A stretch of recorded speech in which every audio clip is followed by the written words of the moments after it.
Well, hey, what's going on, everybody? I'm Sam. I am a student of the Bible. I am a pastor and a writer, and my training involves biblical studies, theology, and biblical languages. I thought I'd do something different today. I combed through a bunch of my videos and I came up with a top 10 FAQ list, frequently asked questions that I get in the comments or DMs or whatever.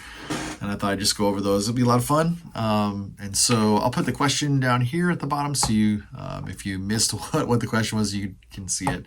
And then I'll do my best to try to answer them quickly. Hopefully this isn't going to be too long of a video, but sometimes these kind of things can get long. So it's going to go from easy questions to like the last one's a really hard question, difficult question. Okay, so question number one, where did you go to school and get your undergrad? Well, I went to two different undergrads. I think I've talked about this before. I went to a place called William Jessup University in Rockland, California. It's called Jessup University now for my freshman year, and then I transferred schools all the way across the country. I grew up in the Bay Area of California. So I transferred schools and went to Clark Summit University in Clark Summit, Pennsylvania, got my undergrad there. And then in 2006, I started my MDiv at Clark Summit University, and I had to withdraw from school because I ran out of funds and all that kind of stuff. And I've talked about this in my intro video. And then just this summer, I'm enrolling back in school, trying to finish my master's degree, do all that stuff. And I'm not going to say what school yet because I'm waiting on an acceptance letter. So we'll see. We'll see how that goes. So that's where I went to school. Question number two, what kind of pastor are you? That's a great question. So back in 2002, when I started my pastoral journey, I was a middle school pastor, and I did that for 3 years, working with middle school students. And then I became a student ministry pastor, and I did that for 10 more years. So 2005 to 2015, at 3 different churches. The church I'm currently at was in 2015, when I transitioned from being a student ministry pastor to what's called a next gen pastor. So I was overseeing birth all the way up through college age and the staff that worked with all them, while also being the student ministry pastor at the church I'm currently at. In 2019, I stopped doing that, stopped the student ministry world altogether, and was more in the supervisor role as it related to the next gen world.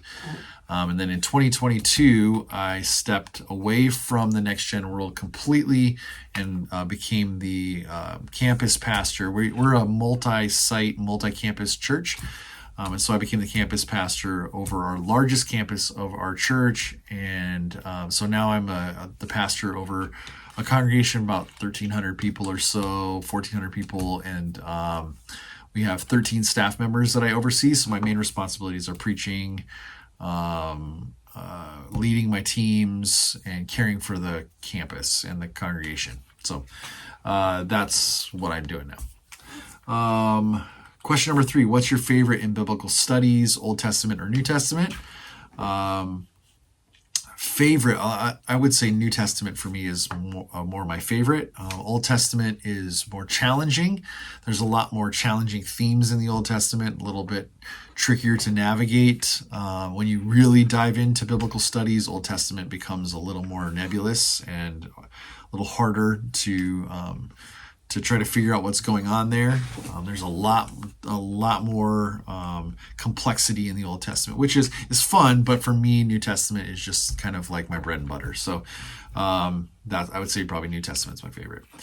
Why do you call it the Hebrew Bible and not the Old Testament when you're on YouTube? That is a great question. So when I'm on YouTube and talking about anything with biblical studies, it's a little wider net.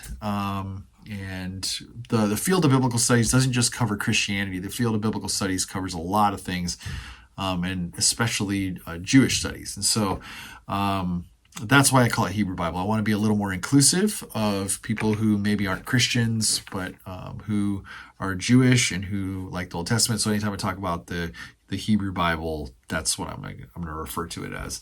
At our church, we just call it Old Testament, New Testament, because we're in a Christian environment. So that's why I do that. Question number 5, harder language to learn, Hebrew or Greek? Hebrew, for sure. And the reason it's more difficult for me, some people it might not be more difficult, but for me, the reason it's more difficult is because Greek is more like English. So more of our English words come from that Greek and that whole thing. Like you can see the relationship of those words.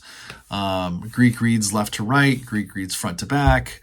You don't have to like switch your brain into a different mode to kind of read Greek. And it makes a little more sense. The language is more like our English language. It's still different, but it's more like it.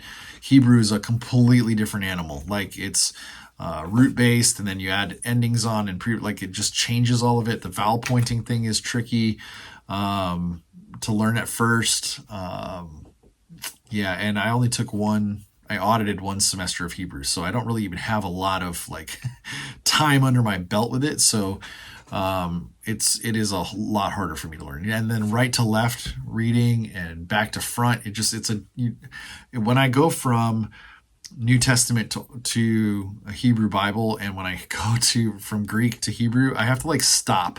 I can't just transition one to the other. It doesn't work for me. It's like different way of thinking. So I got to like reprogram my brain to get ready for Hebrew. So anyway, harder language, definitely Hebrew.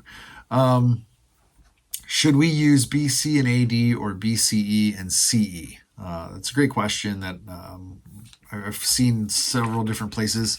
And I get asked that even from people in my congregation who see my videos or whatever, or read my writing on my blog, and they go, why do you use BCE and CE here, but then when you talk in the pulpit, you use BC and AD? So BC and AD are a very Christianized way to think about stuff. And so the reason I use BCE and CE here, number one, it's more academic environment, it's more inclusive language. Secondly, it takes into consideration the whole field of biblical studies. And then third, it's religiosity, I don't know, whatever. It takes the religion out of the calendaring, so it's more accessible for more people. In my church, though, we use BCAD, because that's more of a Christian environment. Question number 7, what's your master's degree going to be focused in? So I'm going to do master's degree in biblical studies. That's my master's degree. I started off MDiv, but the more I've refined what I think I'm going to want to use my master's degree for, the more I want to study and go the biblical studies route, and then go into like biblical exegesis and language studies and that kind of stuff. Because the divinity degree is a comprehensive master's degree, but it really focuses a lot on church leadership, church preaching. And I don't want those classes. I wanted the Bible-based classes, the Bible learning, the critical studies, that kind of stuff. So my MA in biblical studies is what I am leaning towards and trying to go for right now. 3 favorite Bible translations and 3 least favorite translations. Okay, so this one's really easy for me. If you've watched any of my videos, you probably know this. NASB 95 is probably my go-to for studying and for academic and all that kind of stuff. NRSV for academic for sure, and then NIV for preaching, because that's what our church uses. Those are probably my 3 favorites to go to. And then 3 least favorites would be ESV. And if you want to know why, I have 3 videos on that. You can go back and look. NCV, I'm not really great with that. And then the Message. Those are my least favorites. A good book on theology that is not complementarian based. If you didn't know, I lean more egalitarian than complementarian. And so this is probably from that. One that I was just made aware of that I think is great is this book right here. It's called Practicing Christian Doctrine by Beth Felker Jones. She is a professor at Northern Seminary. She did her PhD from Duke University. This is great, really great. And then if you are, this is probably more mainstream, but this one I picked up years ago while the emergent stuff was going on, and I don't think it's really kind of settled down. I think it's just kind of more in line with what we're doing today with missional practices and that kind of stuff. Is this book here. It's called An Emergent Theology for Emerging Churches by Ray S. Anderson. It's been a while ago since I picked this up. I forget when. I can tell you real quick when it was published. 2006 was when this was published. But what I love about this book, and it's been a while, a hot minute since this was out, but what I love about it is the forward thinking that they did about theology and about what was coming around the corner. And so this actually is, you read it and it feels like what church should be today. And so you can see some of that stuff here. It is a little dated, so, but if you want to just kind of a read from like what we were all thinking in 2006 and now we're here. But I would really, this one right here by Beth Felker Jones, really good book on theology that isn't going to be complementarian based. A lot of the theology and biblical doctrine books are going to say this is the comprehensive doctrine. Then you get into it and you're like, oh my gosh, this is really like Wayne Grudem's Bible doctrine book is baked in that stuff. A lot of them are. So, and then question number 10. This is the hard one. What do we do about the apparent scriptural and theological support of slavery in the scriptures? Well, that is a challenging question. It's a really hard one because it's not apparent. It's there. It's you look through the Hebrew Bible and in the law codes, it is there and it is glaringly in support of it, and it feels like God is actually very in support of it. And then you go to the New Testament and you hope it's going to get corrected, and it doesn't. In fact, it gets doubled down on by Paul. And so actually Paul, I have a weird relationship with Paul because Paul seems like he talks out of both sides of his mouth with slavery, because sometimes he'll be like, there is no slave, or, and then all of a sudden he's like, but here's what you do with slavery. And so it's like, what are we doing here? So here's what I would say. If you're someone who has to hold to verbal plenary inspiration, inerrancy, all that kind of stuff, I think you have a real big issue with this and a real big problem, because if that's the case, then you have to try to apologetically wrestle with and figure out how God isn't saying this. A really good illustration of this is there was a couple weeks ago, maybe a month ago, there was a video on YouTube. Dr. Kip Davis and Dr. Josh Bowen were doing a conversation with Dr. Gavin Ortland, and I forget the other guy, talking about, they were debating, but not really debating, biblical slavery. And what you start seeing is the way that they start trying to wrestle through it. And I just, you get it to the end of it and you're like, what are we doing here? So my point is this: if you have to have verbal plenary inspiration and inerrancy, I think you're going to have more of an issue and problem with this. If you don't look at it that way, then it's real easy. You just kind of go, we reject that.